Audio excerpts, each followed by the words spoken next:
জীবনে কখনো কখনো এমন কিছু ঘটে যা কোনো বইতে লেখা থাকে না, কোনো বিজ্ঞান দিয়ে ব্যাখ্যা করা যায় না। সেটা শুধু অনুভব করা যায়, আর সেই অনুভবের নাম হল মায়ের দোয়া। আমি আজ যে গল্পটা বলবো সেটা কোনো কল্পনার গল্প নয়। এটা একটা সত্যিকারের মানুষের জীবনের গল্প, একটি ছেলের গল্প যে বারবার মৃত্যুর দরজায় গিয়ে ফিরে এসেছে। আর প্রতিবার ফেরার পেছনে একটাই কারণ ছিল, তার মায়ের অশ্রুভেজা চোখের দোয়া।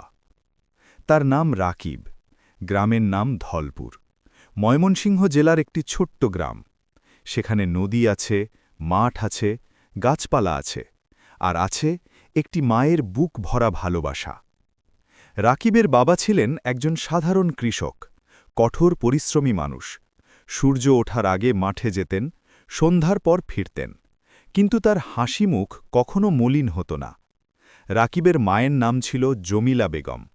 গ্রামের সবাই তাকে জমিলা ভাবি বলে ডাকত।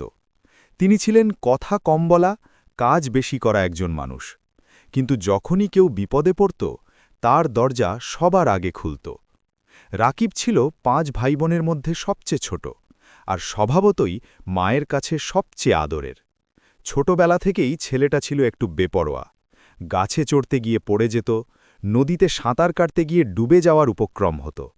পাড়ার ছেলেদের সাথে মারামারিতে মাথা ফেটে রক্ত পড়ত। আর প্রতিবার জমিলা বেগম ছেলের মাথায় হাত রেখে বলতেন, আল্লাহ, আমার ছেলেকে রক্ষা করো, তুমি ছাড়া আর কে আছে আমার। গ্রামের মানুষ বলতো, ওই ছেলে বড় হয়ে অনেক কষ্ট দেবে মাকে। কিন্তু জমিলা বেগম হাসতেন আর বলতেন, আমার ছেলে একদিন ভালো হবে, আল্লাহ আমার দোয়া ফেলে দেবেন না। রাকিবের বয়স যখন 17, তখন তার বাবা মারা গেলেন হঠাৎ করে। একদিন মাঠ থেকে ফেরার পথে বুকে ব্যথা উঠল। হাসপাতালে নিয়ে যাওয়ার আগেই সব শেষ। সেই রাতে পুরো বাড়ি কান্নায় ভেসে গেল। কিন্তু জমিলা বেগম কাঁদলেন না। তিনি শুধু বললেন, আল্লাহ যা করেন ভালোর জন্যই করেন। আমার স্বামীর রুহের মাগফেরাত চাই, আর আমার ছেলেমেয়েদের হেফাজত চাই। বাবার মৃত্যুর পর পরিবারে অভাব এলো। বড় ভাইরা যে যার কাজ নিয়ে ব্যস্ত হয়ে পড়ল। রাকিব পড়ালেখা ছেড়ে দিল। তার মনে তখন একটাই চিন্তা, শহরে গিয়ে টাকা কামাতে হবে, মাকে সুখী করতে হবে। মা বলেছিলেন, বাবা আরও একটু পড়।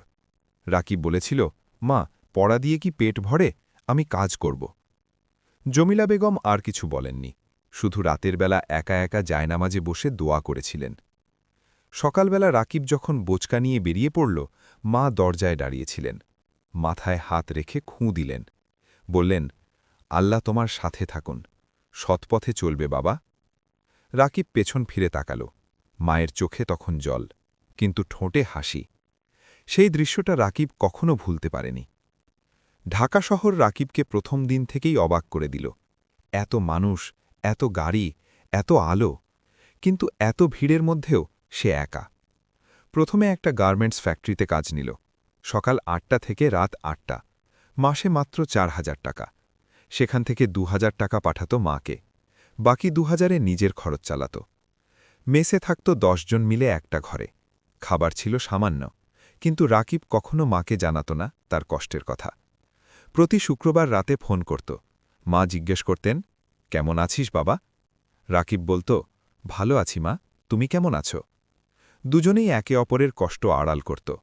কিন্তু শহরে থাকতে থাকতে রাকিব ধীরে ধীরে বদলে যেতে লাগল। কারখানার কাজ ছেড়ে ব্যবসার স্বপ্ন দেখল। নতুন বন্ধু হল। কিছু বন্ধু ভালো ছিল, কিছু বন্ধু ছিল বিপজ্জনক। একজন বলল, রাকিব ভাই, তোমার মতো মেধাবী ছেলে কারখানায় কাজ করবে, চলো আমরা মিলে একটা ব্যবসা শুরু করি। রাকিব রাজি হয়ে গেল, টাকা জোগাড় করল ধার করে। কিন্তু সেই বন্ধু আসলে ভালো ছিল না। এক রাতে রাকিব বুঝতে পারল সে প্রতারিত হয়েছে। সব টাকা গেছে, আর সে এখন ঋণের মধ্যে ডুবে গেছে।